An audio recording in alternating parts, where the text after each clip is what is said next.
Bonjour à tous et bienvenue sur ma chaîne.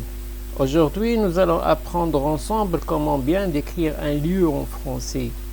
Dans cette leçon, je vais vous montrer les éléments clés pour réaliser une description de lieu claire et vivante.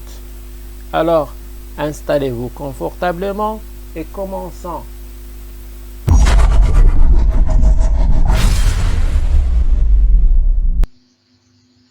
Décrire un lieu ou bien faire une description d'un lieu. Qu'est-ce que la description d'un lieu?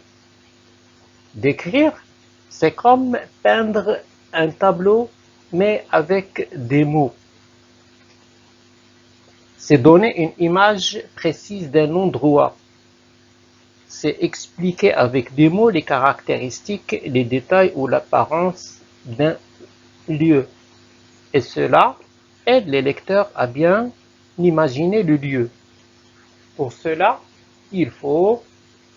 premièrement, il faut le situer dans l'espace et choisir le type de description, soit d'un ensemble au détail, c'est-à-dire de la périphérie au centre, ou inversement, du centre à la périphérie. Si vous voulez, de plus grand au plus petit, ou bien de plus petit au plus grand.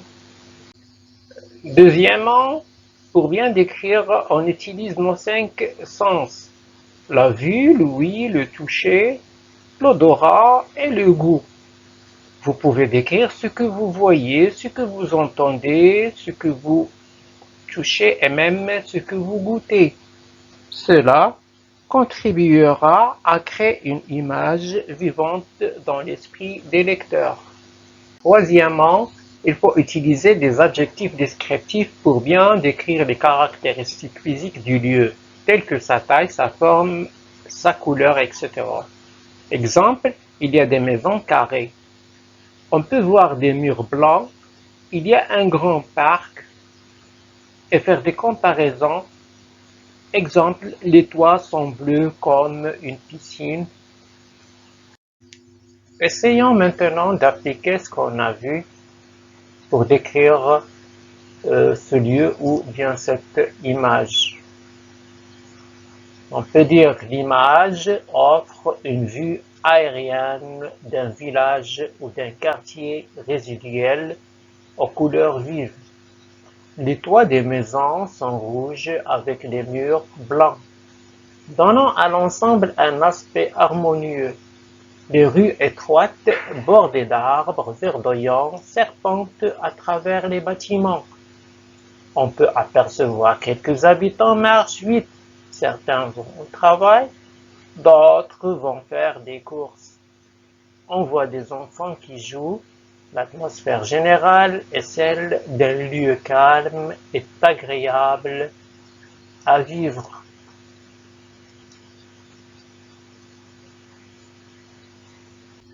Et voilà, j'espère que vous avez trouvé des conseils utiles et on passe maintenant à la pratique des exercices sur le fichier page 10 numéro 1, 2 et 3.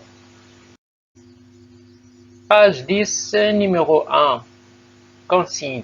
Dans la description de Tamanrasset, souligne en rouge les différentes parties de la ville décrites, en bleu les adjectifs. Tamanrasset est la capitale du Hogar. Il n'y a rien. Ces magnifiques sites archéologiques méritent le détour en raison de leur grand âge. Alors ici, on a deux adjectifs, c'est magnifique, et on a grand âge. La partie décrite, c'est site archéologique.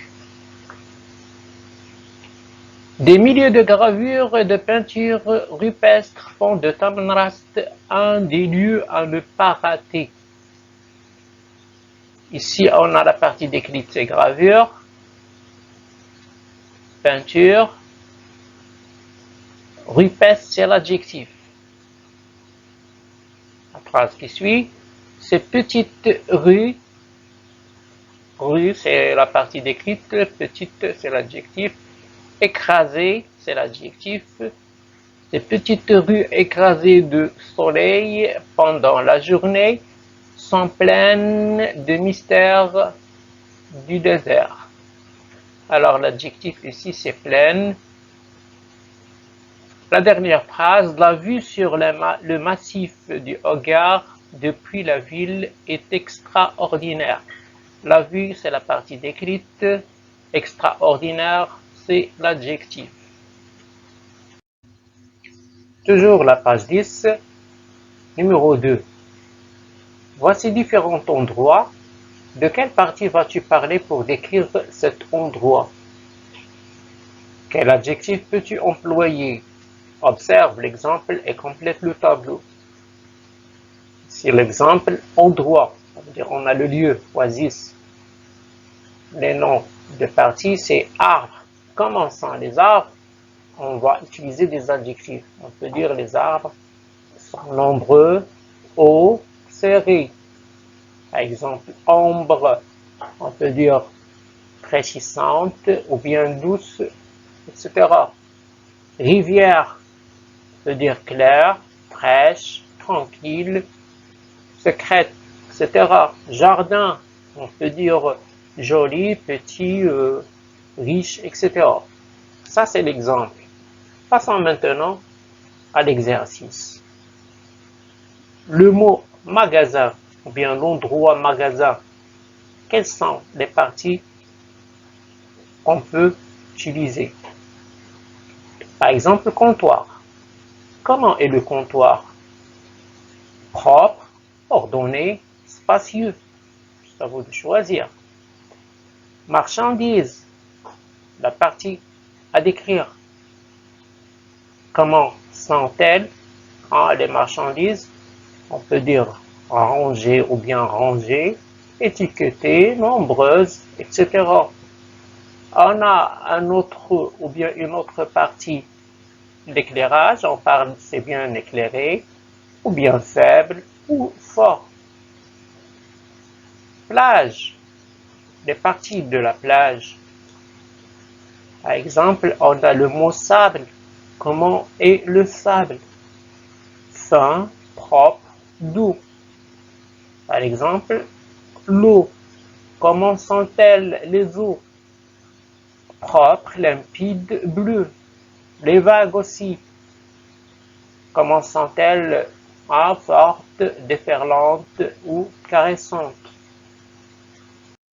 Exercice numéro 3, toujours la page 10. Le travail attendu ici, c'est de décrire le centre de ta ville ou de ton village. Tu feras 2 paragraphes. Le premier se rapportera aux formes et aux couleurs.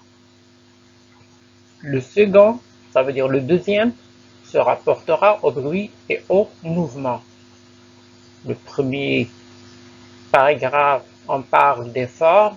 On utilise des adjectifs de forme comme rectangulaire, carré, rond, grand, petit, etc. Et on utilise les adjectifs de couleur vert, blanc, rouge, etc.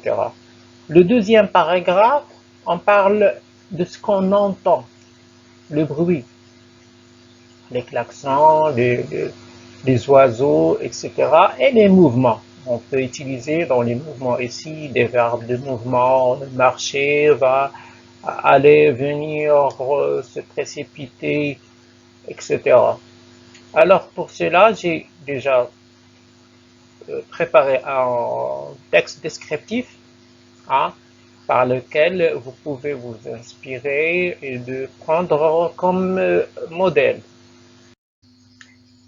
Bien, ce texte, c'est un texte descriptif parce qu'il contient seulement des descriptions. Qu'on l'appelle texte descriptif. Et c'est la réponse de l'exercice numéro 3 de la page 10, dans lequel on décrit la ville, bien une petite ville, ou bien un centre-ville. Le centre de ma ville comme un grand tableau peint de couleurs.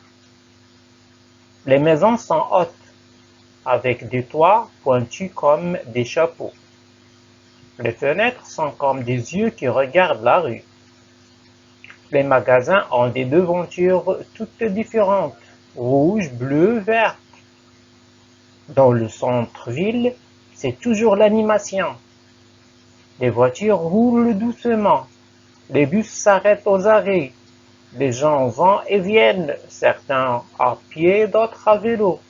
On entend le klaxon des voitures, les cris des enfants qui jouent, le bruit des talons qui claquent sur le trottoir.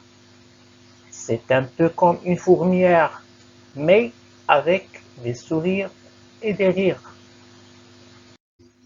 Merci d'avoir suivi cette correction avec moi. Si vous avez des questions, n'hésitez pas à les poser dans les commentaires. À la prochaine fois pour de nouveaux exercices et de nouvelles leçons.